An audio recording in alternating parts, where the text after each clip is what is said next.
Bismillahirrahmanirrahim. Assalamualaikum warahmatullahi wabarakatuh.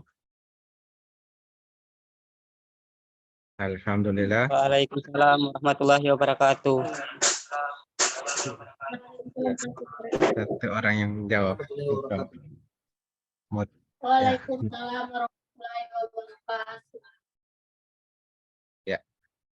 Puji syukur kita berikan pada Allah Ta'ala. Hari ini kita masih bisa lanjut lagi kuliah. Walaupun online ya. Dari jarak jauh. Tapi Alhamdulillah bisa. Hanya siapa yang belum absen ini? Basron Albas 12. Siap? Sudah Basron. Dengan Sapri, Pak. Pak, dengan Sapri, Pak. Sapri berapa? 16.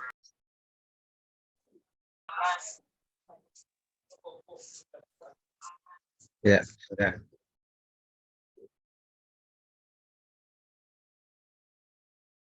Ya, Alhamdulillah. Pak Ira Ya. punya masuk. Apa? Absen Irawati Latanuru 05. Berapa absen NPM akhir? 1904. Yang dua-dua sudah. Ya. Ada Oh, yang ya. belum lagi?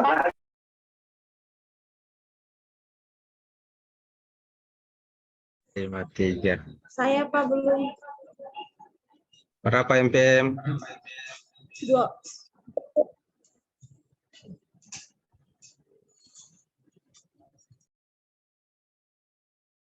Ya.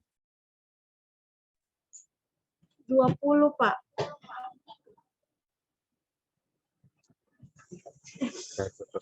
NPM 20 Pak.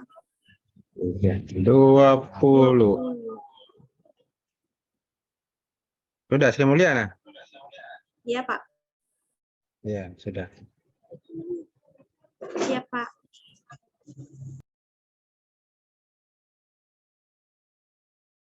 Ya, Nurlianti angkatan 21 ini.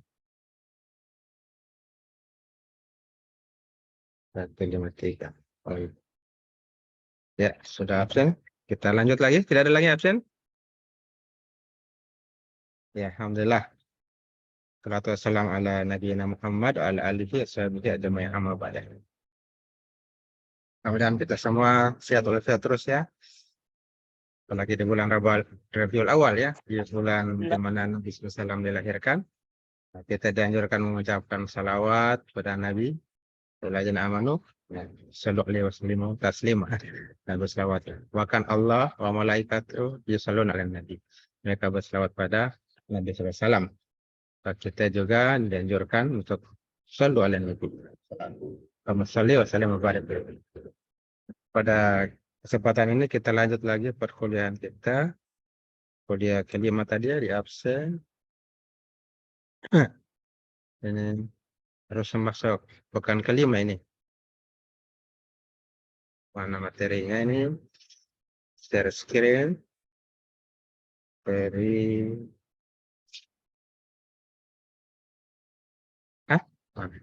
kelihatan ada? Dari pada pekan ini Ada, saya Pak, isi ada. kuliah kelima ini. Ya, materi 4, tugas perkuliahan tugasnya. Ini perkuliahan kelima. Karena lebih awal ya. Di mana bulan ini di mana-mana diperingati Maulid Nabi Sallallahu Alaihi Wasallam. Jadi kebetulan di file ini ada pesan hikmah ya, dari Nabi SAW untuk bisa kita jadikan watak kita, karakter kita ya, akhlak kita sehari-hari supaya kita bisa seperti para nabi, orang paling soleh. Nah, kita juga bukan cuma mempelajari bandar udara, tapi diharapkan nanti kalau jadi orang, so kerja, jadi orang biasanya orang bilang sudah kerja itu jadi orang. Nah, juga akhlaknya bagus, wataknya bagus, karakternya bagus. Akhlak atau karakter, akhlak ini, watak ini perlu kita bentuk juga dari sekarang. Banyak perkuliahan saya ditambah dengan pengembangan karakternya supaya ada sedikit oleh-oleh agar kita bisa membentuk karakter yang baik. Nah, pada saat ini kita mulai. Tentunya di file ini ada tugas, ya, ada tugas materi ini. Untuk perkuliahan kali ini sudah ada tugasnya. Tinggal klik saja tugas materi 4. Nah, tinggal isi nama siswa, NPM, kelasnya, dan jawabannya. Bagaimana Fakultas Bandara Turki, Istanbul. Nah, di sini bisa dilihat soalnya. Jelaskan kembali taxiway. Bagaimana taxiway berdasarkan letaknya. Jelaskan tentang apron, fasilitas apron, apa saja tipe-tipe apron, ini kembali dijelaskan supaya bertambah luas ya ingatan tentang istilah-istilah dalam bandar udara. Runway, karakteristiknya, macam-macam runway, ada stabilisasi tanah. Jadi khusus pada kuliah ini dia membahas tentang stabilisasi tanah. Bagaimana cara menstabilisasi tanah. Ini nanti dijelaskan sini, termasuk nanti ada terakhir pesan, apa pesan dari kisah para nabi? Suara ini. Di sini Nabi Shallallahu Alaihi Wasallam. Ada dengar suara? Ada Ya. Pak. Ada Pak, ada. Ini tugas saya sampaikannya, jawabannya kita bahas di materi. Diharapkan juga ya, samping selesai stabilisasi tanah, perencanaan bandar udara, istilah-istilahnya juga ada watak yang dibentuk ya, bagaimana kita mengikuti watak Nabi Sallallahu Alaihi Wasallam. Jadi tugas keempat. Kembali. Kembalinya.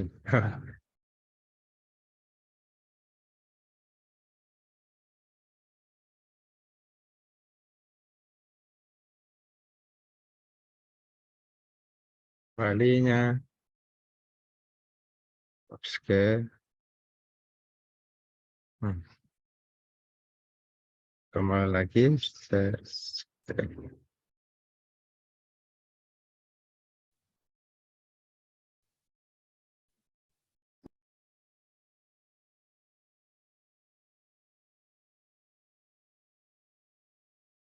Ya, kembali lagi ke sini.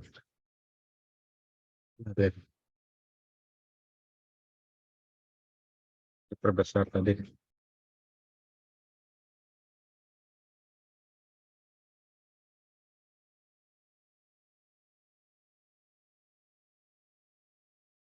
Ya begini.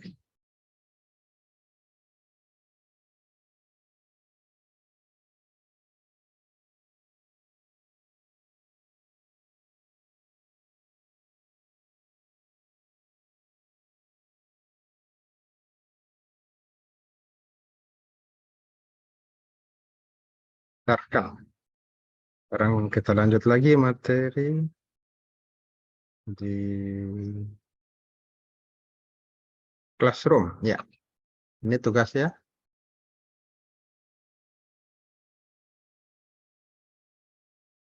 Wah, mana?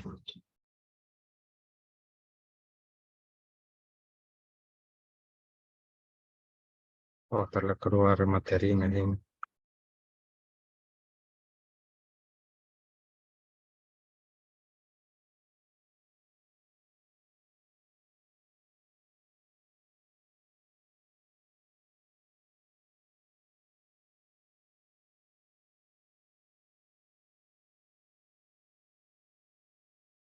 Sok materi kita. Ini tugas tadi. Ini juga ada satu tugas lagi, acara dialog maulid ya.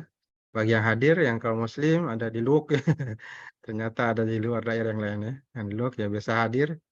Nanti di absen dan bisa apa namanya isi buat resume untuk tugas. Nah, diupload di sini ya, untuk tugasnya. Untuk dinilai resume bagaimana pesan hikmah dari penjelasan para pemateri tentang Nabi Sallallahu Alaihi Wasallam, khusus dalam membahas kepemimpinan transformasional. Ya, sekarang kita lanjut ke materi kita bandar udara. Klik muncul. Biasanya cepat ya. walaupun lambat tetap muncul. Bandar udara Turki. Jadi saat ini kita membahas Istanbul New Airport. Jadi ini bandar udara yang cukup besar ya, yang ada di Turki. Ini bisa dia dapat di internet ini. Ini bisa dapat oleh mahasiswa buat ini. Tabita Chandra. Kembali lagi dia. Nah, ini kita lihat di sini ada pembahasan nanti stabilisasi tanah, pesawatnya, take off dan landing. Ini terminalnya 1,4 miliar. Wah, meter. Besar ya, mungkin terbesar di dunia. Nah, kargonya city. Kargo dia yang jadi kota. City itu kota kargo. Runway-nya sebelah sini runway 1, runway 2. Ini runway tempat apa namanya? Landing dan take off pesawat ya. Atau lalu lintas jalan raya ini. Ini terminalnya, tempat penumpangnya Istanbul Airport. Kita lihat salah satu pesawat sedang take off ya, terbang. Ada yang landing, kalau landing mendarat, take off terbang. Nah, bandar ini, bandar Istanbul, dia menjadi bandara terbesar dan tersibuk di dunia. Ternyata terbesar dan tersibuk di dunia. Yang menghubungkan ke Asia, ya Indonesia termasuk, Afrika dan Eropa. Jaraknya 35 kilo dari pusat kota. Nah, runway-nya ada 6, taxiway-nya ada 16, nah, bisa 200 juta penumpang. Ada 4 terminalnya, nah, dan seterusnya. Hotelnya pun ada 451 hotel, kamar hotel. Parkirnya 70 juta. Nah, mobil, banyak sekali. Sekarang kita lanjut ke taxiway. Apa itu? Jalan raya atau taxiway? Nah, tentunya jalur yang menghubungkan runway dan apron. Ini ada tabel lebar minimum taxiway dan kelandaiannya, ya, kemiringannya. Sudah ada data di tabel. Ini berdasarkan letaknya, ini macam-macam taxiway. Ada entrance taxiway, ada exit, ada paralel, ada apron, taxiway, dan cross. Untuk mengetahui bisa dibaca langsung, sudah ada materinya. Jadi ini jawaban dari pertanyaan, dari tugas, sudah ada di materi. Apa itu apron? Nah, ini sudah dijelaskan di sini. Fasilitas apron, nah, tenaga listriknya, fasilitas grounding pesawat, dan penandaan penerangan apron. Dibahas di apron. Tipe-tipe apron ini ada, sudah. Ya. Menjawab pertanyaan, apron kargo, apron terminal, apron parkir, apron hanggar, apron service, dan isolated apron. Berikutnya, setelah taxiway apron, nah, runway.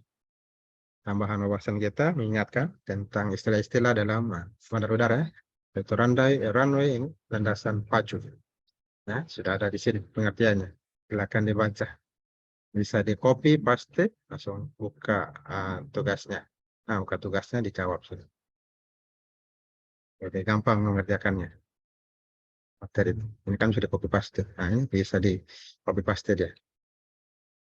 Ini macam-macam runway, ada yang tunggal dan sejajar. Sudah ada penjelasannya. Kemudian macam-macam runway juga ini bisa dibaca. Ada runway berpotongan dan runway terbuka ya. Nah, ini gambar runway. Lalu lintasnya. Ada lampu tengah, di samping kiri kanan juga ada lampu. Ya, ada 2 runway. Pertama 3.750 kali 60 meter. Lebarnya 60. Yang kedua runway 2-nya 4 kilo. 60 meter lebarnya. Nah, untuk Turki sendiri ada Istanbul Airport, ada juga Atatürk Airport, ada juga Sabiha Gökçen Airport. Ini ada beberapa airport di Turki ya, ibu kota. Nah, ini bandar udaranya, gambarnya, terminalnya dan juga sampai pesawat. Ini 3 dimensinya dari atas sampai, tadi sudah ada di atas. Dari tampak atas lagi, berapa kali pembesaran. Kita lihat dari atas sekarang canggih teknologi. Ini diperbesar lagi tempat pesawat ini apron diperbesar. Kelihatan pesawatnya sangat kecil-kecil. Kalau di sini manusianya lagi sini lebih kecil lagi. Nah, ini luar biasa besar, kita lihat kecil. Pesawatnya cukup banyak. Ini maskapai penerbangan ada berapa? 5 ya. Ada Singapura, ada Emirat, ada Qatar, ada Turki, dan Uzbekistan Airways. Tipe pesawat dibahas juga setelah ini, ya, slide-slide-nya membahas tipe pesawat yang digunakan, speknya juga dibahas di sini. Kecepatannya, panjang sayap, kursinya berapa jumlahnya, jenis mesinnya, jumlah pesawatnya, dan misalnya Airbus A330-300 ada 26, Boeing juga di sini. Contoh Airbus A330-300. Ini Singapura punya. Bisa dilihat sini kapasitasnya, ukurannya, performansnya. Airbus ini. Kemudian ada Boeing 777-20. Singapura juga punya. Terbang di Turki. Ini Boeing. Ya. Ini pesawatnya. Lanjut saja. Ini elite punya nih. Bukan ekonomis. Satu orang saja, satu ruangan. Ada earphone-nya, ada televisinya, nonton. Luar biasa. Saya pernah satu kali naik pesawatnya, ada videonya di depan kursi. Ini dibangun, kita bahas selanjutnya stabilisasi tanah. Nah, apa itu stabilisasi tanah? Ini merupakan usaha untuk memperbaiki sifat tanahnya secara teknis menggunakan bahan-bahan tertentu. Jadi dia dicampur dengan bahan yang lain. Di proses stabilisasi ini dapat dilakukan dengan cara sederhana, pemandatan bisa, sampai teknik yang lebih efektif. Ya. Memerlukan dana yang besar, mencampur tanah dengan pasir misalnya, dengan semen, coating, ada injeksi semen, ya, semen disuntikkan ke tanah jadi keras. Yang menggunakan abu terbang, pemanasan dan sebagainya. Apa stabilisasi tanah? Sudah ada sebenarnya. Proses stabilisasi tanah ini mengganti tanah asli dengan tanah sesuai dengan spesifikasi. Nah, gradasi butirannya diperbaiki, stabilisasi dengan bahan kimia seperti semen dan dengan pemadatan dipadatkan. Jadi tujuannya adalah untuk mendapatkan tanah dasar yang stabil pada semua kondisi. Kemudian perbaikan gradasi butiran. Nah, ini dengan menambahkan butiran tertentu supaya gradasinya sesuai dengan spek. Ada pemadatan, ya, dipadatkan. Terbang kusutnya, compaction pemadatan. Ini alat-alatnya, smooth roller, ada pneumatic roller, ya. Atau bahasa Indonesia penggilas roda dengan ban angin, penggilas dengan kaki kambing. Tube roller. Nah, ada penggantian tanah asli. Nah, di sini. Ya. Ini pengujian di lab. Nah, ada berapa pengujian? Kalau praktek ada pengujian analisa saringan, batas Atterbeck, berat jenis tanah, kepadatan, CBR, hidrometri. Ini di lab. Ini contoh pemadatan bisa kita lihat ada storm ini, memadatkan tanah. Nah, ini alatnya. Kemudian kita lanjut macam-macam stabilisasi. Ini ada secara mekanis dan bahan tambahan. Yang dicampur 2 atau lebih macam tanah. Sesuai syarat ya. Ada dengan tambahannya, ditambahkan pada tanah bahan tertentu dengan memenuhi syarat tentunya. Ini stabilisasi mekanis, mengganti jenis tanah existing, mengatur gradasi tanah, melakukan pemadatan. Sudah mengajar. Kalau kimiawi ini ada reaksi kimia yang terjadi. Ada misalnya dengan kapur dan lain-lainnya. Ada kapur terdiri dari bahan kimia, ada beberapa bahan kimia. Ada dengan bitumen, dari tanah distabilisasi dengan 2 bitumen, dicampur dengan tanah bitumennya. Ada juga ini masih material bitumen dengan tanah dibahas syarat-syaratnya di sini semuanya bisa dibaca. Material lainnya ini ada air, bakteri. Nah, bakteri juga ini penemuan inovasi baru waktu saya kuliah S3 itu. Ada inovasi mencampur dengan bakteri supaya terjadi penguatan tanah. Ada juga dengan garam dan bahan aditif lainnya. Nah, ini dibahas dengan kapur, stabilisasi tanah dengan kapur. Untuk perbaikan tanah ya. Ya, tujuannya meningkatkan akses di tanah basah. Kapur bereaksi dengan air tanah sehingga merubah sifat tanahnya, mengurangi kelekatan dan kelunakan tanah. Nah, ini mekanisme. Di kapur itu terdiri dari bahan kimia dia. Ada Ca, ada Mg, ada Na. Ada proses sementasi. Dan solusi tanah ini dengan campuran kapur efektif digunakan untuk tanah lempung. Tidak efektif untuk tanah pasir, khusus tanah lempung. Ini sudah diteliti ya, penggunaan kapur. Material diperlukan ini kapur.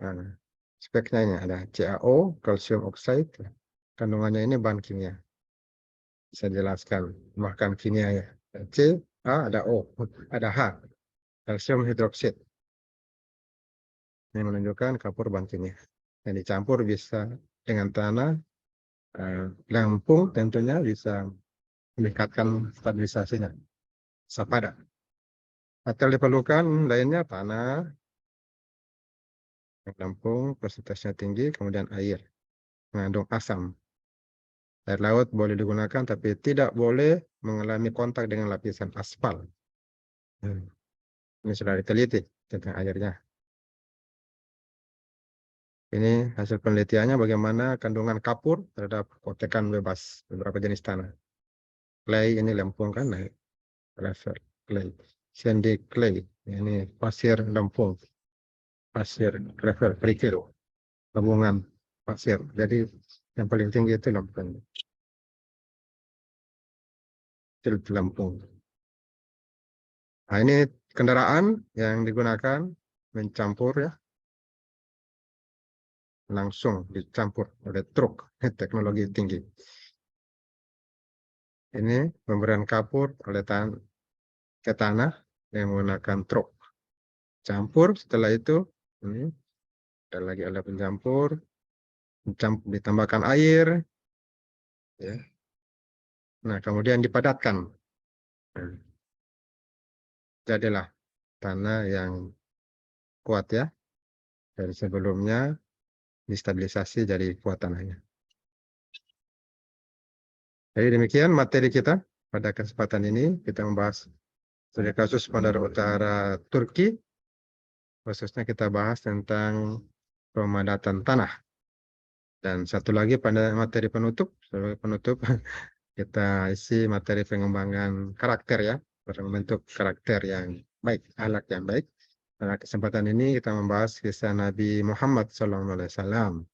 Ditulis oleh Ari Wibowo. Kisah ini diterbitkan oleh Zain Penyejuk Hati. Ini terbitnya. Ini tahun 2018 diterbitkan bulan April. Cetakan pertama.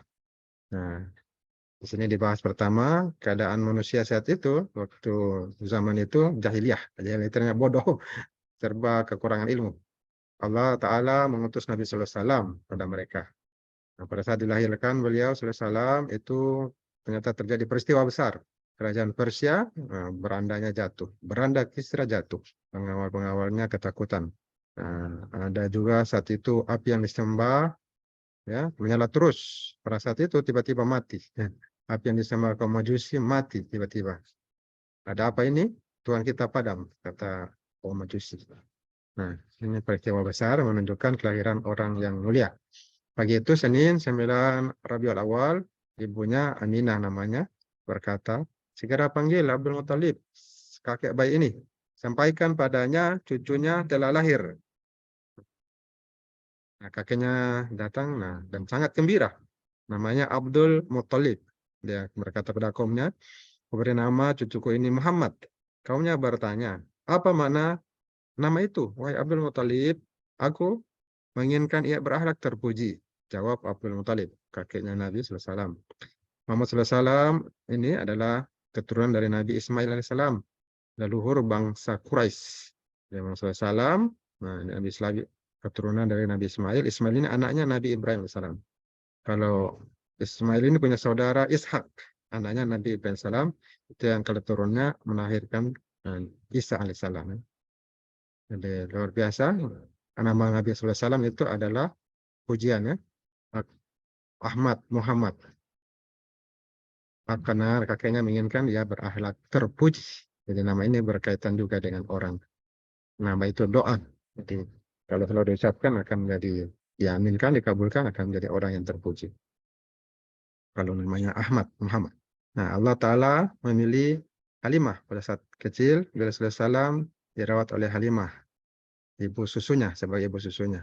Semenjak bayi, ya, dia bersama Halimah. Halimah berkata, semenjak bayi ini bersama kami, tanaman menjadi subur, ternak kami bertambah banyak. Jadi berkah ya, dengan adanya Nabi SAW.